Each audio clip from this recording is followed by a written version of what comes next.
Are you ready to perform at your highest potential? Welcome to the Performance Matters podcast from GP Strategies.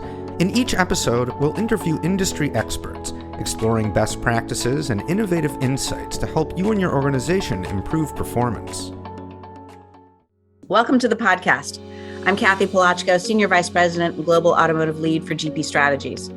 I'm joined today by my co-host, Dave Zuchowski, Chief Strategy Officer for United Digital, who serves as a member of the GP Strategies Automotive Advisory Board, and our guest, Tim Bergstrom, President and CEO of Bergstrom Automotive. We've come together today to talk about how OEMs and dealers can win the war for talent together. Tim, welcome.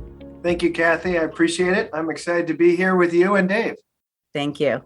So, Tim, I'd love to start with you. First of all, a big congratulations. For 2021, you had 11 dealerships listed in the Automotive News Best Dealerships to Work For. And I know that you and your father have always placed great emphasis on having a strong, positive employee culture. So I'm curious, and to get the conversation started, how does focusing on employees benefit your business? Can you talk a little bit about that? I must start and say, it goes to when Dad and I start talking, it really has a lot less to do with us and more so to do with our team and our managers and our leaders. We help create the environment or the culture, but they do a whole lot of the heavy lifting. And my father has worked in this business his whole life and has encouraged us and focused us on taking care of the guest. And along the way, it's been amazing to watch the amount of respect people have in him. And that respect has now transferred to a respect of everybody on the team. When I look at it as I was a kid, it would be, oh my goodness, John Bergstrom walked into the room and I was so proud to be his son. And now, it's more, somebody from Bergstrom Automotive is here. They have their name badge on, they're representing the brand, and people are like, wow, we get the opportunity to work with people from Bergstrom. And that's really been a cool transition for us. And so when I read your comment saying, what could we talk about today? Really, I think the biggest switch in all of this and the biggest switch for our success for earning this recognition this past year was really allowing the team to have control and creating an environment where they took ownership in it. And, we give them the principles, we give them the insight. But do you know the individual named Jason Dorsey? Have you ever listened to Jason? I think we've all listened to him at some point. And I remember him telling stories about the dime or the quarter that people worked for and how things have changed and it's not your father's world anymore and how we can't understand millennials. I think one thing hasn't changed. Millennials have always wanted to take pride in what they do. And when you stand back from it, that's all anyone wants. It's just a different lens on how we do it. Dave, you know who I'm talking about when I talk about Jason Dorsey and some of his words. Yeah, and he really values people. And there's a lot of things that influence dealer success. And I've probably walked into 1,000 dealerships over the course of my 40 years in the business. And I swear that within 5 to 10 minutes of walking into the store, you can get an immediate sense of the culture of that store. You can just tell that they're taking pride in what they're doing, that they like one another, that, it's amazing to me. And so it's in every business, right? It really is. It's in every business. Yeah. And in our business, and it's interesting because we look at dealers from all different brands and recruit dealers from all different brands. And there's a lot of things that influence dealer success. It's the brand you sell. There's a lot of really good Honda dealers that maybe wouldn't be good dealers selling something else. And the market you're in, selling F-Series Fords in Texas, it makes it a little bit easier than some other markets. And the location and appearance of your facility, there's lots of things that drive and influence success. But the one thing to me that is most consistently defined a high-performing dealership is the absence of high turnover and correspondingly the presence of highly tenured employees that have been retained in key positions across the dealership. And I don't mean general managers. I'm talking about techs. I'm talking about key salespeople. It's when you go into a store and you've got a lot of people that have been there for years, and customers are coming back and talking to those people, and they know them and they trust them. By definition, it's no longer about price. It's not transactional. It's a relationship based. And that's the premise for a highly performing store. And it doesn't matter what the market conditions are like. It doesn't matter what brand you're selling. Tim's stores they have brands all over the board, and they won awards at Automotive News for all different brands. And because it's not about the product, it's about the people. Tim, I think you represent just about every brand that's available in the United States. Last time I checked, maybe save 3 of them.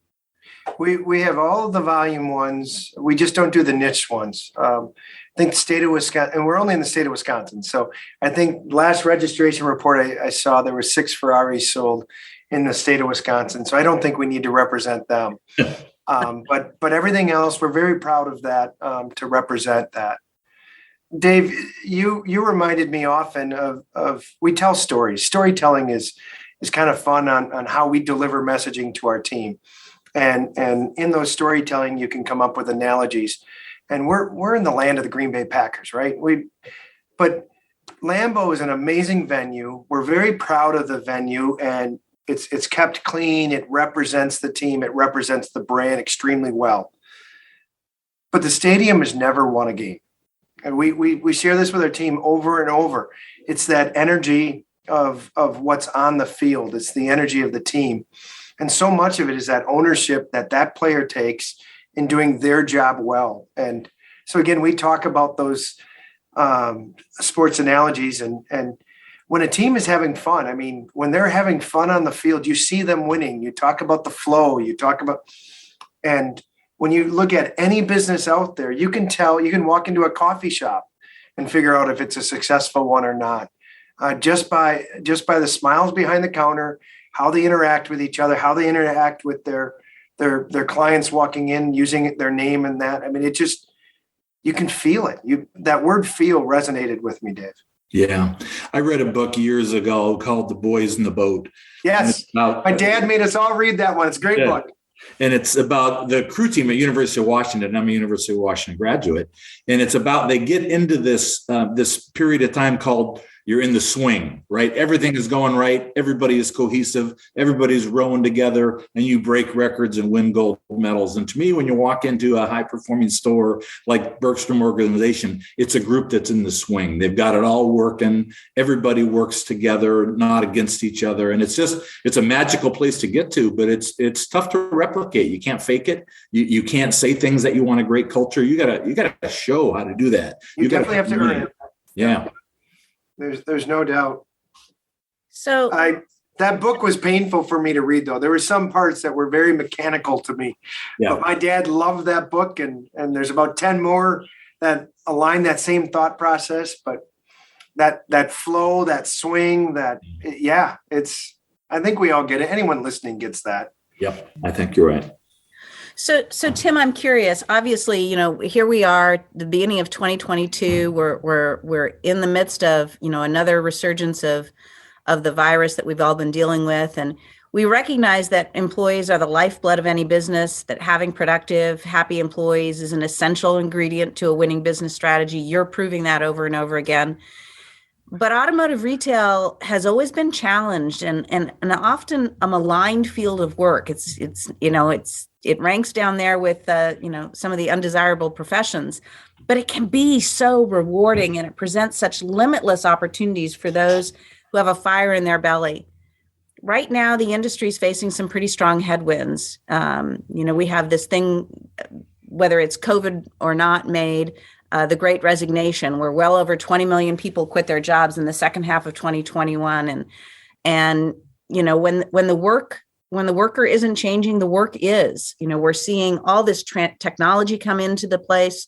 We've got skills gap. We've got people retiring. We need salespeople who embrace digital. We need service technicians who are, working on increasingly computerized and electrified vehicles. Kind of, how is this all playing out in your market? What's happening in Appleton, Wisconsin? Are you seeing a lot of this? Or is your culture kind of insulated you from some of this? All right. So you baked a lot into that question. I know. I'll try and take it apart in pieces. The first thing is change is inevitable, right? Change is always happening. Otherwise, we'd still have dinosaurs walking on this earth. And there's always going to be change. And it's those of us that try and figure out how to embrace it and change with it and stay ahead of it. And it is, for me, when I was thinking about prepping for talking to you today, it's not really the staffing headwinds at all. It's the opportunity for those that want to do it right. And I had a quick meeting with a couple restaurateurs in the area last night, and it's amazing. You talk to these leaders, and they were both men and women, and they're engaged with their teams. Their teams are having fun coming to work, and they're fluffed with people, or full with people. They've got their staffs fully engaged in the restaurant business. And then you hear about how restaurants are struggling across the board. And the world, it's kind of like CSI. If I talk about CSI, everybody can say there's a problem with CSI out there. It's not right. It's got its challenges, but it's the game we get to play in. And so it's just, how do you play that game? And so in our market, we aren't just thinking about the car business. We aren't just thinking about car business employees. We're truly thinking about our teammates as give them ownership, let them understand what they're involved in, and let them run with it. It's not, you have to be here bell to bell, 8 to 8. I mean, I can remember starting with my dad. We were here at 7:30 and we went home, if we were lucky, at 9 o'clock when we closed, or maybe we'd go till 10. And our dealerships right now are closing at 7 o'clock, and we're selling more cars in a shorter period of time, letting team have flexible schedule. Now, does that mean they don't have to come into work? No. Does it mean they don't have a schedule that we know is happening? No, but we give them enough ownership that they can figure out how to help us take care of the guest. And then we have them help us solve the riddle when it comes to, we got to be here for the guest. Help us solve how the hours work. I can remember a time when it wasn't appropriate to let somebody go pick up their kids from school, or maybe even watch their kids' basketball game. And those things just don't cut it anymore. And if you want to get out of this industry of the only guest that's out there is the one that walks through the show floor, and you realize it's about relationships, you can add that flexibility. They can leave and go have dinner with their kids and come back and work for 2 hours.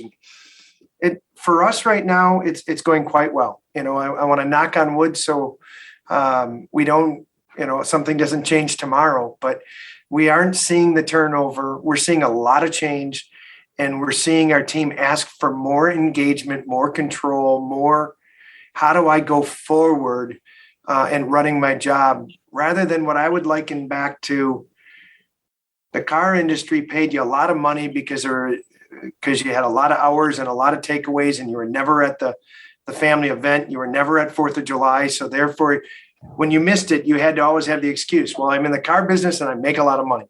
Yeah. Now you can be at that 4th of July event, and now you can be shut down at different periods, but still be there for your guests.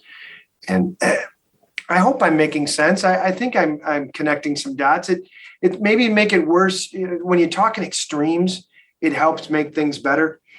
Henry Ford made the world so much better by having a production line. And, you did the same thing every single day working on it. And today, giving our team the flexibility where they can send a video of, look at, I just worked on your car and I did a great job. And they take the ownership of saying, look, the repair I did, and sending it to a guest, and that pride that comes with it. And then the next day they can do something different, or 10 minutes later, they can do something different. That whole ownership of not being measured by every single second, every single metric. So often for us to say, how do we get better at internet close ratios? We're going to measure response time to the exact second, rather than educating our team on how to build a personal relationship and how to respond like that's an actual person, not one of 10 leads. Right. Boy, I don't know, Dave. I feel like I took a whole lot of question and made it even messier. No, I think you nailed it. My belief is that generally, whether it's automotive or anywhere, generally people don't leave for more pay or better benefits. That's not why they leave. They leave because they want to be listened to. They want to have a voice in how the business is run. They want to have input. They want to have, and this is, I think, where you may really excel, as some dealers don't get it. I think they want to have ongoing training and development opportunities so they can develop themselves. And that also means having sometimes a fairly clear-cut career path. I love it when there's stores that you talk to a salesman and he started as a porter and moved his way up, or somebody moved up to a technician, and you get generations of families working at the same store, and you don't get that by overpaying. You get that by listening and providing opportunities and hiring from within and giving them a vision of, if I do well here, I can go here. And then all of a sudden you're making internal hires versus going out and trying to hire people from the outside, which sends just a terrible message to the organization, right? Absolutely. I remember when we were all individual dealerships within Bergstrom Automotive, you had to wait for the manager to pass away or do something really stupid and get fired, or retire in order to get that position. And now as one dealership group working as one team, one brand, the clear-cut path doesn't have to be in one straight line either. We see them, testing other leaders out. And again, I used to use the mentality of the grass isn't always greener. You can't go there.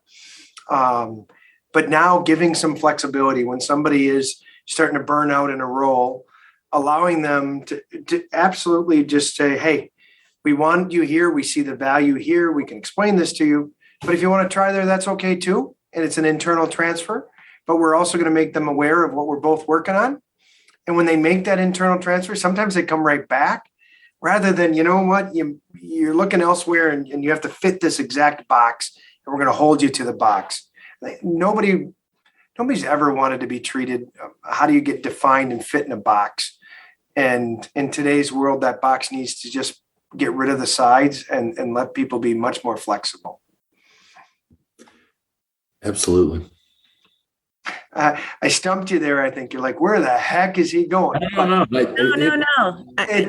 It's so crazy to me how many of our advisors, were at one store and have found a different team where they have their swagger and they're having fun at work. And then they say, the grass is greener and I want to go somewhere else. My old school way would have said, stay there, love the one you're with, don't move. And now we're like, okay, go, you can move over there. And then they go over there and go, wait a minute, I don't have my relationships. Maybe it was kind of a lot greener back here, and they learn for themselves, or sometimes it's a great fit. And it's crazy to think the stuff we did 2, 3, 4, 5 years ago, where we're impacting it from it now, because there's all these internal connections that took place. And I can't even keep track of them anymore, because one individual worked at this store, and then from porter, he went to working in the service drive. And from the service drive, he decided he was going to step up to an ASM, and he's bumped around a few stores. Well, he's made all these relationships within our company, and those relationships allow people to have not only pride, but patience when it doesn't always go their way with some of their fellow teammates, or when somebody's having a bad day at work and treat them poorly. They're like, but wait a minute, I remember you used to do this for me, or you did this for me. And there's just an extra set of glue that way. Yeah, I agree.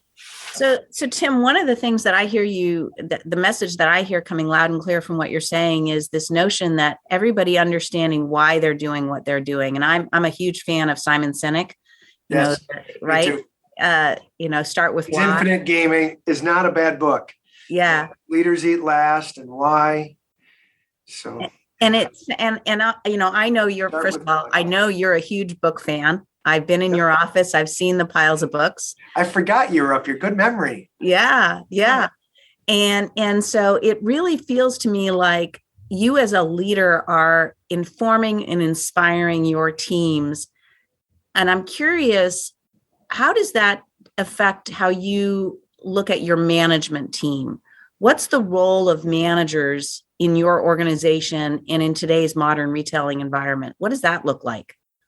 So it's interesting. We used to manage to the numbers and always manage to the numbers.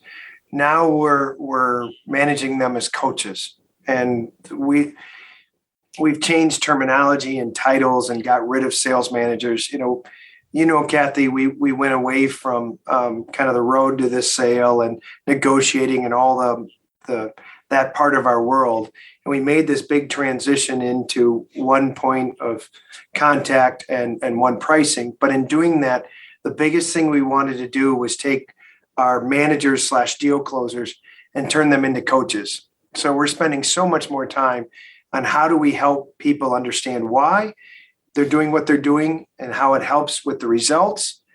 And then rather than just measuring these results on a very, for forever, we did that microscope of you made 5 calls today and did you get 3 of them to show up and turned it into what are smart behaviors? How do we get you, elegant is not the right word, but more, almost like this interview it's more talking to a friend than it is trying to follow a script. And that whole Henry Ford, follow a script, do the same thing every day, we're breaking down. And so our managers have to help with that coaching. But that also requires, Tim, a completely different skill set in people you're recruiting, right? I mean, when we used to live in a negotiating environment, those were the skills that everybody wanted. Now you're in a relationship-based selling system, and you need people that can communicate, that are comfortable around people, that they're good storytellers, to your earlier comment. I can remember going around and going to a restaurant and having just a great waiter or waitress, and going to Nordstrom and getting some shoes and have a phenomenal guy waiting on me on shoes. And I sit there and talk to him. I said, have you ever given any thought about selling cars? I mean, I'm in the car business and you would be phenomenal. Oh, no, I'd never do that. I said, it's, you got a great way about you. You're talented, you're eloquent and articulate. You would be phenomenal. So it's just, to me, it's not, my guess is one of your secrets is you haven't recruited traditional automotive people. You've probably been very successful attracting people who normally wouldn't be bothered by a career in the retail automotive business. And to me, that's the key. We have hired more people from Starbucks in the last few years than any other employer out there. Isn't that something? And young, energetic, that want to serve a guest and take care of them. And then just train them the benefits of how we do it. You're 100% right on that. Have you heard the name Horst Schulze? God, I feel like I'm name dropping, but no, I don't. Horst Schulze, he, I'm not going to do him justice, but Mercedes-Benz had him come speak to all their dealers a number of years ago. And he started a restaurant or a hotel chain that everybody would know and he's incredibly smart, incredibly gifted. He just came out with a new book called Excellence. And it's his second one. And both of them are spot on. It's purely engaging, allowing your team to do what they think is right with the guest and just letting them do it. And it builds the relationships. Yep. And it gives them points of pride on different things that they can do. I don't know why I want to keep bringing Marquette University into this conversation. Maybe because I went there and the Jesuits, made quite an impact on me saying, follow the rules and keep your ethics. But last night I watched Marquette play, and this head coach that they brought in, it's his first year, soccer smart. He's right in the huddle, and he's talking about integrity and trust your teammates right in the middle of the game. You don't, and then you look at the opposing coach, and he's sitting there saying, "Why didn't you pass the ball? And why didn't you dribble to this corner?" And it was a very different engagement. One, I would say, was the way things were being done 20 years ago, and one is the way we're doing things today. And he's a tremendous example. And when we talk about coaching, he talks about Pop. He's got a brilliant wife. She's better than he is. If you ever need a speaker, we've never had her speak, but I should have her speak. She went to Harvard. She's brilliant. And she's got 2 things that have really resonated with me that he quotes her on. One is you got to look for Pop. And that's points of pride, where all of your team can take points of pride. And if somebody says, "Why do you work there?" or "Why," that they don't even have to think about it. They've got their own, not ones you put in their head, but they can answer that question. The second one, and that point of pride, you got to dig deep. This is when let's get 3 more Escalades out the door today kind of thing. How can we help find it? Where can you find and listen to your team? And then the second thing she says is win anyways. The environment we're in, the short staffed we're in, all of that, just find a way to win anyways. Doesn't matter that the refs made a bad call, win anyways. And so in today's environment with our coaches, one of the biggest misses I completely missed and should have seen in retrospect, it's 2020 hindsight. When I thought about our finance managers, we rolled them and we certainly didn't want to let anyone go that didn't earn to be let go. We wanted, and we, as a growing company, had needs to put people elsewhere. But when you talked about that skill set, so many of those in the finance office, they were hand to mouth, hunters. Their job was to kind of hit that home run, and we've changed this philosophy to kind of win as a team. And we don't need great big margins or great big home runs. We just need every day taking care of the guests that we're getting first downs all day long.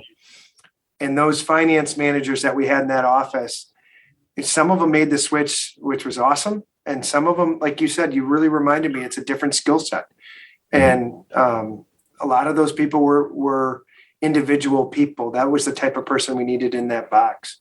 Yeah. What's funny to me is you go into a dealership and they think of things as different processes. So you're landing them on a car, you're qualifying them, you're closing them, and that's a separate process. Now you want to get them in the box, and that's another process. Well, the consumer doesn't look at it that way, right? So they think they've gone through all the hard work, and now they're going into the box, and they're really going to get worked, right? So that's not consumer friendly. So what you're doing, to me, you need a compliance manager to make sure that all the I's are dotted and the T's are crossed. You need your salesperson as a single point of contact to offer finance options as well as talk about the car. And to me, what happens is you end up streamlining the organizational structure of a dealership. You remove a lot of less productive, higher paid heads, and you empower the people that are on the line doing the job, make their job better, which in turn allows you to attract better people and retain better people and pay them better. So it's a virtuous circle, I think. And a lot of folks still haven't got that because it's tough to let go of something that's worked for you for 100 years, right? We could spend with me a whole day on that topic that you just said, the things we learned. I really didn't understand how big that bottleneck was. And Saturdays were our biggest, busiest day when we were negotiating and when we had finance managers. And now it's become just like any other day. Monday's our busiest day because in Wisconsin, blue laws, you close on Sundays. And now there's this flow. There isn't all these deliveries at 7 o'clock, 8 o'clock, 9 o'clock, 10 o'clock, because you don't have the bottleneck of finance. Right. And there isn't without us having to negotiate, there isn't that big close at the end of the month when you kind of need that. This is the best deal I can offer you before the month ends. Day one for us now, January 1 was one of our best days. Or January 2, I should say, because, we were closed and all of a sudden it just kicked into gear rather than that normal hangover for a week. And then we used to have to staff for the high points and we'd give all that terrible treatment. We made everybody work on Saturdays. We made everybody work on month ends. And I have horror stories of, general managers skipping their sister's wedding and things like that. And today with leveling, not having the box and the finance managers and all that bottleneck, we can staff for our high point. You just never have the high watermark is never where it was. And we're selling more cars. Yeah. The lows are less and the highs are less. And you just have a really steady, even like a restaurant. If you have 12 tables to fill, during your night of serving those 12 tables, you just constantly keep full. It's been pretty good. Tim, what I'm hearing is you're doing a much better job, or you're focusing more on managing the business versus managing the customer. Correct. And you're letting the salespeople. Great way of putting it. you're letting the salespeople have that relationship with the customer. They're truly helping the customer discover what's right for them. They're facilitating a process versus trying to control a process. So you have an empowered staff, you have managers that are coaches, and it's all humming along just really beautifully. So we've all seen the stats on how long it takes of a guest to buy a car in a dealership, where they can spend up to 7 hours in the dealership, and they average 4 hours, and 4 hours without somebody talking to them, and those stats in our industry. The beautiful is too strong a word, but the key that got all of a sudden unlocked was our salespeople got rid of that tension of what do I do when I need to make that person wait, because somebody spending this kind of money doesn't want to wait. And it doesn't matter if it's a used car guest with $12,000 to spend or a BMW guest spending $100. Their time is important to them. And anytime you tell them they're not important, sit right here where I go talk to my manager, or sit right here while we wait for the finance man, sit. And that stress wears on people. So when your salesperson can truly say, let's find the right car, let's sell you the right car, let's just do it all together, and you don't have that tension, they're going home happier, and they're feeling better. And again, this is not a plug for one point of contact, one price, but we really unlock the keys to that. When that salesperson goes home, or that sales associate goes home, if the guest calls in or stops in, we already know where we are in the deal, in that sale. We don't have to bother them at home. We can just take care of it and keep moving it forward. And so they truly can have their off time when they want it. And for a while, that happened a lot at the beginning. But now that they're in so much control of taking care of that guest the way the guest wants to take care of it, and can personalize it to them, the guest doesn't come in frustrated when that person's on their day off.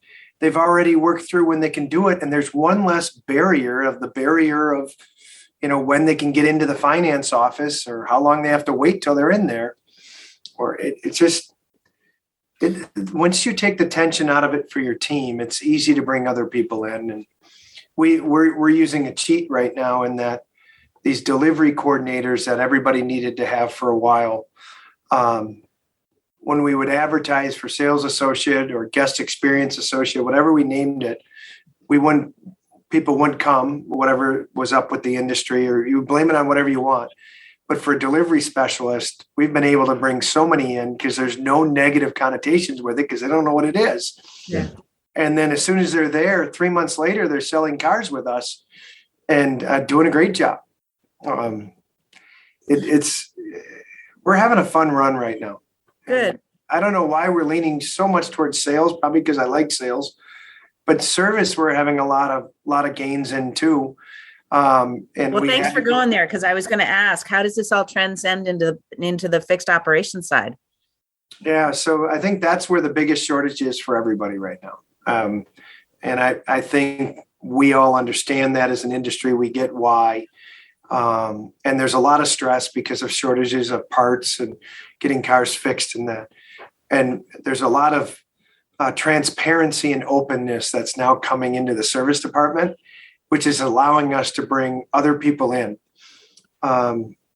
We, again, telling stories like that we learn from, or using analogies. I would say a doctor was the technician, and the advisor was the nurse that had to help schedule it or do the easy work on it. And then you had the scheduler that was trying to get you in so we could maximize the time with the doctor. Now, why the actual doctor, the technician's working on the car, they can be taking pictures and videos and sharing it right with the guest. And now there's an immediate trust factor with the guest. And then it takes a different skill set. The service advisor no longer has to really explain what's going on when we can show that there's no brake pad left, or we can show that, here's the nail in the tire. Transparency is a wonderful thing to reduce tension and took a lot of stress out of our service drives. And it's working for us. And so right now, all we're doing is grooming, training, and growing our technicians. And we have the highest ratio we've had, at least in my tenure, of trainee, rookie technicians going through school, working with a mentor. And it's fun to see the mentors in the past never wanted to do it because the kid, it just didn't work out. 6 months later, they quit and everybody's mad at each other. And the mentor was trying to figure out why they spent so much time with them. Now with this transparency, the mentee is saying, here, I'll show you how to do the video, or we can send it to the guest this way. And they're kind of teaching each other. And again, the stress load's coming out and our trainees are sticking in the technician world. And maybe the world has just changed a little bit. We're going through a period where a piece of paper called a college diploma was everything that it had to be. And now people are saying, I want to enjoy coming to work. I want to make a good living. I want to provide for my family and have some neat experiences in life. Not necessarily I have to have that diploma. So Tim, you hit on something that I think is really interesting, and that is you're really embracing technology to empower your staff and create transparency with your consumers. And it feels to me like what you're creating is a whole lot more of a trusting environment overall. Am I reading that right? Yep. We call it the 5 T's. People buy from companies they trust. If I buy from Amazon, I trust that it's going to be here in 3 days if it says it's going to be there. The easiest way to build trust is with transparency. If you show transparency and you build trust, the thing you're going to save everybody is time. You're shortest on time. And then none of us want to be a number. So we want a tailored experience. So again, in my household, we have 2 Amazon accounts, one for my wife, one for me. Don't know why we have 2, but we do. I can tell you when the computer is logged in under her and I'm in my Amazon, want to order something, I know right away it's her Amazon account because it's school supplies and kids' clothing. And if I'm in mine, it's hunting equipment or, supplies for hunting or fishing. So you can get a tailored approach with technology. And then the final one, what I said, there's 5 T's. The final one is training. Our team really appreciates when you invest in them. And so we use those 5 T's with any of our team on how to treat each other, how to treat as coaches your team. People work for companies they trust. Be transparent. Simon Sinek, the whole start with why. This is why we do it this way. And it's a real simple formula for us. And we use it time and time again. So Tim, where are your OEM partners in all of this? How are they supporting you, and how are they enabling what you're doing? That's an interesting question, and we're going down probably an interesting hole. We really believe we don't exist if we don't add value. So our manufacturers build these things. They manufacture cars, and we add value by supplying a team that can take care of all the questions from the guests. We have a symbiotic relationship with them. So we like working with them and the training and getting our team so they know the product really well. They know how to fix the product. We embrace working with them. And on a regular basis, we're just trying to figure out how we provide the right caliber of team and use our partner to help us train them up to take care and represent them. We have nothing to sell if we don't have a manufacturing partner. It's just that simple. We have to embrace working with them. Now with COVID and getting locked out from each other and doing a lot of other things going on, it's an interesting time for them. But they're adapting and training with us. So much of what we do, we've learned from our manufacturers. You heard me speak about Horst Schulze and Jason Dorsey. We found him through Lexus, and Gary Vaynerchuk we found through Toyota, and built all of these people. Our manufacturers get it, and I look at them as trying to educate us and give us the opportunity to do more with it. Where we always get into a little bit of a where's the line? Where's the payroll come from at the end of the day? Because I believe the payroll does come from the manufacturer. Because if we don't have anything to sell, we can't have margin on it to pay them. But when they start paying our team, we always get trying to figure out who's on first there. That's always a dicey one for us. I would have bet the ranch that you would have had issues with OEMs getting involved in pay plans, whether it's sales manager overrides or salesperson spins or whatever it is, because that's your job and that disrupts your pay plan. And I learned a very difficult lesson once and this was back when Hyundai wasn't the same franchise it is now. And the best way to retain salespeople and sell a new Hyundai versus a used alternative was to provide a great star incentive program for the salespeople, right? Agreed. And what we found out was, and it did, they focused on new vehicles, they focused on Hyundai where they might not have otherwise.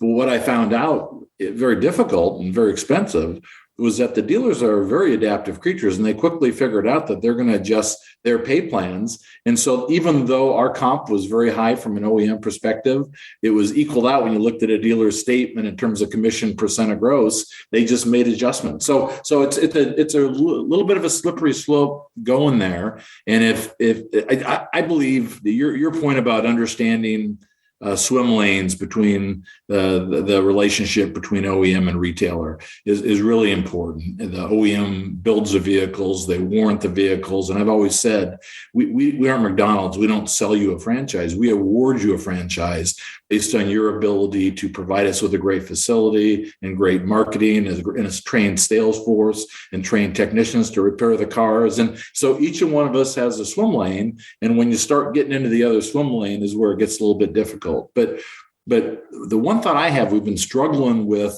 what you have mastered, the ability to attract and retain really good people.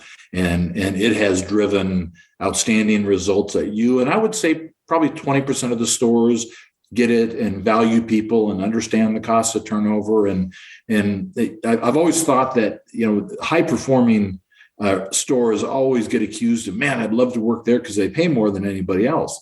The reality is they can afford to have a better pay plan because they're not spending all that money in churn and onboarding and training costs. So you may actually have a higher pay, but your overall compensation may be lower because of your strategy. So it's a really, really important balance in terms of what role the OEM plays in the dealership and their dealership employees. There's no doubt about that. But I just think the OEM can spend a little bit of time cascading really good best practice training on what's the best way to retain, how do we assess people when we're talking to them, let's do personality testing, what's the best way to onboard them, what's a good development plan for retention purposes. So there hasn't been much of that, and I think there that may be a gray area that can be collaborated between dealers and retailers going forward.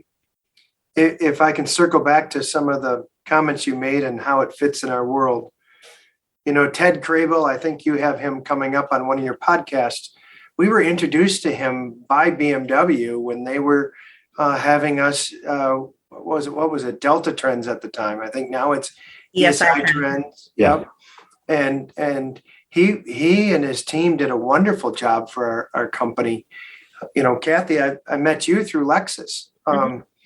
And so if you look at, I'm going to use the NFL as an example. The NFL tries to help, set some rules. This is how the teams act. This is how and so I look at that as a manufacturer. You could take it now one more step down and say, look at the Packers. Mark Murphy, the president of the Packers, set some basic rules and pay plans and that, but he doesn't go into the locker room. He lets Matt LaFleur coach in the locker room. And so I liked your swim lanes analogy that we can work together. Yep. They can help set the culture. They can work side by side, and we don't have to be opposed. I use the term partners, but you can use it as stakeholders. But it is truly a relationship where we're in this together. And man, if our industry could change the image by doing it the right way, that would be a wonderful gift to, I would say, my kids and anyone else's kids hopefully going to be in this business someday. Absolutely. Well, I think that's what the three of us have in common. And the reason this conversation has been so great is because I think we all see the potential in the industry and what it can be. And Tim, I love what you're doing with your organization. I think you are setting an example for what is possible when you empower your employees and you empower your customers and you get out of their way. And that's exactly what you've done. And you're reaping the benefits of it. And I think that's just terrific. And I think that's going to help you as we continue to transform as an industry. I think that's going to help you stay on top and have more, great places to work for. Right now, it's a complicated industry, but all boats can float. And we're a little bit worried about the rust that might be getting on us. We didn't get brilliant overnight. The market's doing what it's doing. And so, our HR team is twice the size it was 2 years ago. And it has nothing to do with what we're doing for recruiting. It has everything to do with what we're trying to do for training and getting back to, full circle to Dave's comment on being able to get in that boat and all pull on the oars at the same time and be in the swing together. And we can't think, times are good right now and they'll last forever. It's not that. And we're going to spend more money in our company on those 5 T's than we are on the hiring process. And I think the problem with trying to measure turnover and costs is it's such a big number. It's hard for us to even believe it. We can't even believe how big a number it is. And I think anyone in our industry, no matter how much they reduce the turnover, there's still more than we'd like to have until maybe it's a close to almost a zero number. We always talk about our business was started by treating our guests like family. Our whole mission is we want to be the recognized leader of guest service, a commitment to treat everyone like family. I don't remember the last time we termed somebody out of my family. And if we could get to that next bar where we were so small numbers in our company, and the only ones that left us were the ones that were getting to go do something better or greater with their lives. And they're proud of the step that they did here. That's when we achieve next level. At least that's what we're thinking about with our business. That's just awesome. So it sounds like for you, solving the industry problem of being able to recruit good talent and retain good talent is all in trusting your people and developing them to their fullest potential. Oh, you nailed it. And when our team is having fun at work, they go to the cocktail party or the family get together and they say, I'm proud to work here because of this. And it's not, I get a big paycheck. And then why don't you come work with me?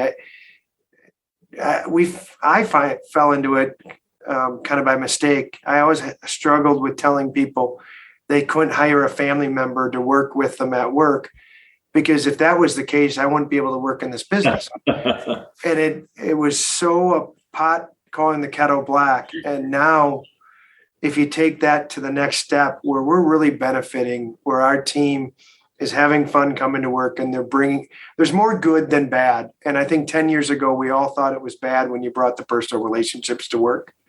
You can't separate them.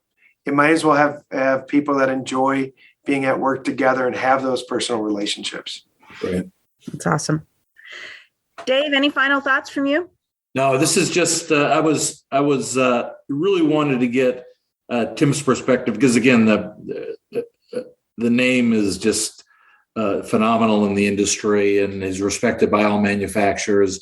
And I wanted to get his perspective on, what the secret sauce is. What do they do differently? And the reality is, and Cathy, you just said it, they treat people like they want to be treated. They treat them with respect. They listen to what they say. They try to be flexible to their needs and balance family and work. All things easy to say, tough to do, and that's what creates a culture. And it's through actions, not through words. And I give you all the credit and the kudos in the world for the organization. And Tim, you had awfully big shoes to fill, and the organization hasn't missed a beat. It's accelerated, and so your dad's got to be awfully proud of what you've done too. But it's just it's. I wish it was tougher than that. I wish you had a secret ingredient that nobody else has. But it's so basic and it's so fundamental, and so few people get it. I give you all the credit in the world for pulling it off and executing it over time. Well, thank you, Dave. I must tell you that I didn't have to fill those shoes. He still works with me every day, talks to me a couple of times. And I knew early on if I just tried to fill those shoes, there was going to be a problem because he's an amazing man. And we have an amazing team. And all I wanted to do was be a part of this team and continue to cheer for the team that's here. And that's working for us. And I think part of our secret sauce is we stick to our knitting up here in Wisconsin and let everybody else figure it out in the rest of the world. We're not trying to change the industry. We're just trying to change what we have right here in Wisconsin. We're not afraid to share it because if the industry does change, that would be awesome. And, to have people say, wow, I want to be in the car business and not even have had the Bergstrom brand with it or our name with it, that's a win for all of us. Great. So. Well, thank you, Tim. Thank you for your generous spirit, and thank you for your leadership in this industry. The Performance Matters podcast is brought to you by GP Strategies. Together, we can create a world where business excellence makes possibilities achievable. You can subscribe to the show anywhere you get podcasts or listen on our website at gpstrategies.com.